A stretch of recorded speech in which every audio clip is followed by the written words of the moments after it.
Yoshlar bilan navbatdagi uchrashuv. Bugun Boyovut tuman hokimi yoshlar bilan yana bir samimiy suhbat o'tkazmoqda. Assalomu alaykum, hurmatli hokim. Men 18-maktabda 11-sinf o'quvchisi bo'laman.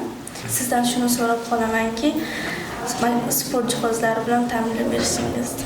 Jihozlarni siz hozir aytasiz. Mana ro'yxatini hozir kiritamiz bu masalaga.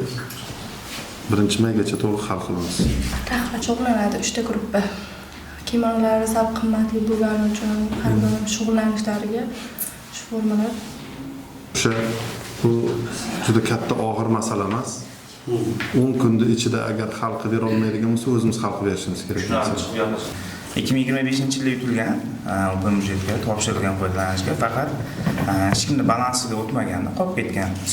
Birinchi sport balansi o'tkazyapti, keyin maktabga beriladigan bo'lib qoldi, kechqurun yonmaydi sevgili. Bugun menga bir yechimini topinglar buni. Sport maktabiga berib, sport maktabidan o'sha balansiga olish masalasini ko'rish kerak.